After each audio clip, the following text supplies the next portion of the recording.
Hare Krishna. So we have continued our journey and we have reached day 55 now. And we have continued with this story of Ajamila, which is teaching us a lot about Bhakti Yoga and how Krishna Nam is something which is very, very important and which is going to be our savior.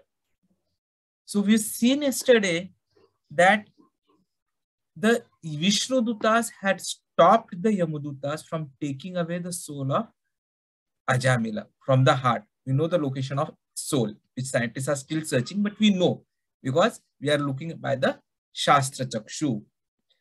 So the Yamadutas had asked, as we saw yesterday, whose servants are you? Where have you come from? And why are you forbidding us to touch the body of Ajamil? Are you demigods or sub-demigods? Or are you the best of the devotees? Sattva-tamaha. That was something which was very striking, which we heard. Thereafter, the order carriers of Yamaraja further said, they started describing the Vishnu Dutas. And they said, your eyes are just like the petals of lotus flowers, dressed in yellow silken garments, decorated with garlands of lotuses, and wearing very attractive helmets, crowns on your heads, and earrings on your ears.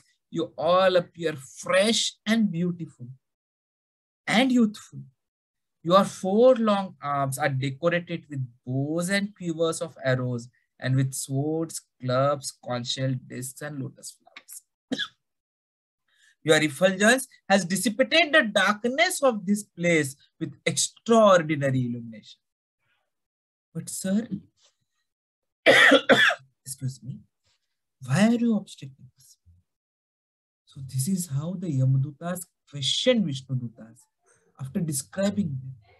And they have understood that these Vishnudutas are something very special. They are having the 400 form of Narayana. So what is differentiating them from Narayan, Vasudev, Krishna is only the Kaustubha. Otherwise, they are just like Krishna, beautiful and self-illuminating. And that is why we saw in our previous lectures till now, when you go to Vaikuntha Lok, there we don't need any sun, any star, any electricity, any fire. Everything is illuminated, self-illuminated, effulgent. And that effulgence increases. That beauty increases. The specialty of Vaikuntha, there's no despair, no birth, no old age, no disease, no death, only happiness. Pure happiness, Sat Chit Ananda, everlasting happiness, which we aspire to get even today in this material world.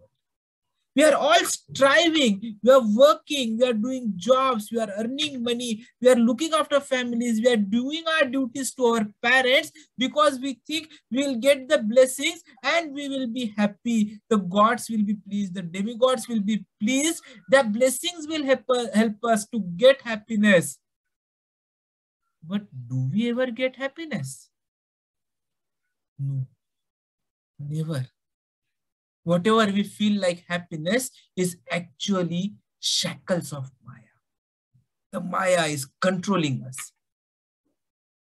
In the childhood, in schools, you would have heard the story of the donkey. The owner of the donkey wants the donkey to carry the heavy load ahead. So what he does? He puts a carrot on a stick and puts it in front of the donkey. The donkey sees the carrot and feels, okay, if I walk one step, I'll be able to eat that carrot. He walks, the carrot moves ahead. He walks, the carrot moves ahead. Walks, carrot moves ahead, walks ahead, walks ahead, walks ahead, and it continues.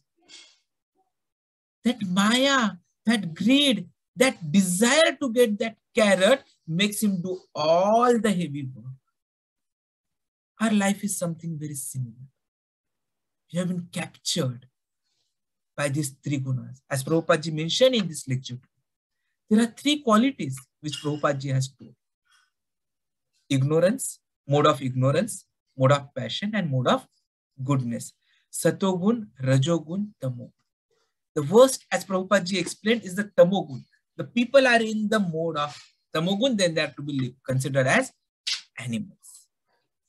Little higher are those in the mode of passion. They are not ignorant. They understand. But they want to do something for self.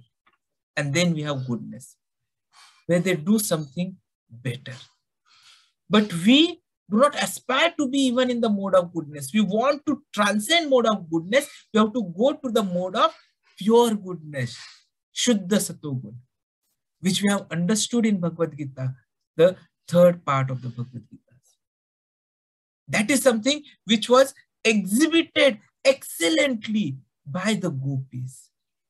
At the dead of the night, they left everything when Krishna called through his flute, because they knew that their life's purpose, life's perfection is to please Krishna.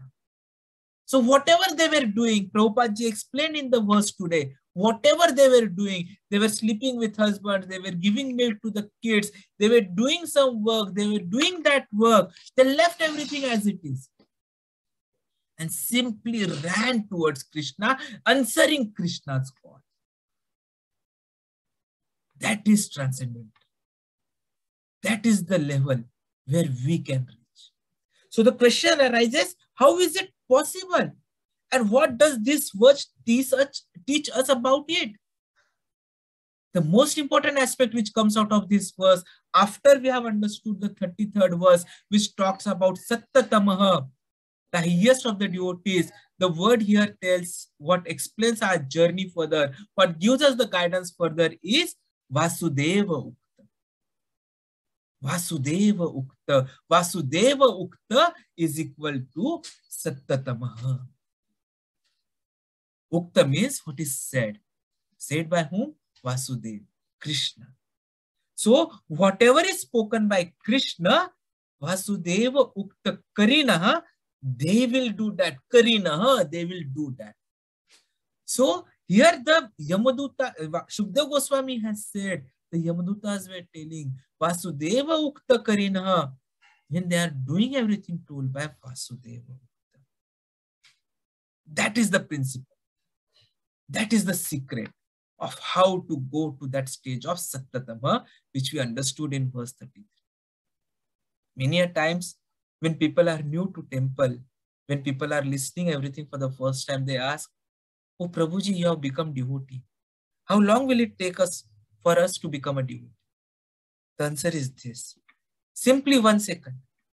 You simply accept whatever Vasudeva says, you will say that you will do it, that's all. And you become a devotee.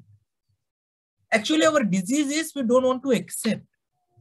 And that is what even Arjuna showed in. We understand from Arjuna in Bhagavad Gita. When he was told by Krishna, you are lamenting in second chapter, you are lamenting, your lamentation is not proper, you should fight. He said, no, I'm in despair, I cannot fight. And then Krishna gave him the whole knowledge. That is our natural position. We deny everything. But the moment we accept the words of Krishna, we are liberated immediately. And the moment we deny, we are within Maya. These are the two sides of life. Accept Krishna and his sayings, we are liberated, going to Vaikuntha. Deny what Krishna is saying, and we are captured by Maya. That is what we all had been. And now, by having this Nitya Bhagavata Sevan, by coming together everything, by having this association, all of us together, we are starting to get that energy, get that knowledge, which will help us to ward off this Maya.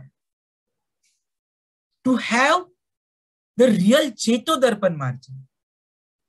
And then our life will immediately become very clear, very happy. Not only this life, but even future lives will be happy. That is what Krishna has promised. When he says in Bhagavad Gita 4.9, Tektva deham punarjanma neti mam eti kaunteya. Even after leaving this body, you will not get punarjanma. You will not have repeated birth. That is promise of Krishna to us. And so it is important that we listen to Krishna. And we should not be within any of these three modes. Transcendental meditation. That is important. Sometimes people ask, what is meditation? What is transcendental meditation? A couple of days, one of my doctor friends had asked me, Dr. Sachin, what is meditation? Can you teach me meditation? And then I gave this lecture. Because in this lecture, Prabhupada ji has told us, has taught us what is meditation. What has Prabhupada said? Transcendental meditation means to think of Krishna always. That is transcendental meditation. And that is something which is said in even Bhagavad Gita. In the 6th chapter, 47th verse, wherein Krishna says, Yoginam api sarvesham madgatenantaravatmana shraddhavan bhajate yo mam same yuktatamam matah. That person who is always thinking of me, Yoginam api sarvesham. He is best of all the yogis. Even same thing has been repeated in Chaitanya Charitamrita. When Krishna came in the mode of Maya, in the mode of Radha, as Chaitanya Mahaprabhu, to understand the love of Maya, Radha, he gave us practical tips on how to achieve perfection of life. Even there it is said, Janma karmati anavratam anukullena Krishna anushilanam. Simply remain prepared how to execute the order of Krishna. Anukullena. Krishna says this, now I must do it. But again, there is a catch. Krishna says you do it, but he gives that independence to us. You decide. You have a choice whether you want to do it or you don't want to do it. He told Arjuna also, Yatha ichhasi tatha kuru. He does not say you do it, you kuru. No. He said, Yatha ichhasi tatha kuru. Whatever way you feel, you do. But then Arjuna had understood the whole Gita. He had listened each and every word. So though he was not forced, he had got the knowledge. So what does Arjuna say? Nasto moha. My illusion is destroyed, Krishna. Nashto moha. Smritir labdha. I have got remembrance. I am memorizing my position. Tvat prasada. By your grace. Nashto moha smritir labdha tvat prasada. So, karishe vachanam tava. Now I shall act as you desire. That is perfection of life. Whatever we decide, whenever we decide, now we shall act as Krishna says, then our life is perfect. Arjuna has given us example. He has taught us practically. And that is what is important. We listen to Krishna and then everything will be possible. So what has Krishna said? Krishna has said, Man mana bhava mad bhakto madhyaji mam namaskaru. Only 4 things he has asked us. And we have heard it around, I think, 8 to 10 lectures earlier when we got this verse for the first time in this level 3. What is Krishna asking us to do? Only 4 things. Only 4 things he is asking. Man mana bhava mad bhakto madhyaji mam namaskaru. Remember me. Remember me. His first thing he's asking is remember me. Then he is thinking, worship me, bhakti, have devotion towards me. Then he is saying, madhmaji, pray to me, worship me. Remember me, everything from the heart. That's all. And immediately after the 65th verse, he gives that promise. Sarva dharman parityajya mamekam sharanam vraja. Aham tvam sarva papebhyo mokshayishyami ma. Just surrender. We do these 4 things. We follow Krishna's wordings and we'll be immediately liberated.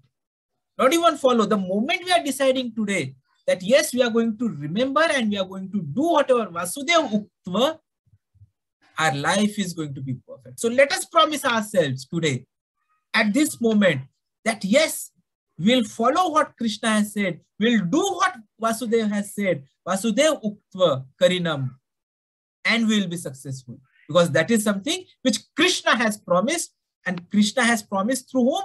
through Arjuna, his devotee, and Krishna always fulfills whatever he has his devotees. So we'll end for the day by this promise to each one of us that we will do what Krishna says, and we will become successful in this journey, in this exam which we will be facing one day or the other of death, and go back to Vasudev and serve him permanently and have Satchidanand. Hare Krishna. I'm sharing the attendance link.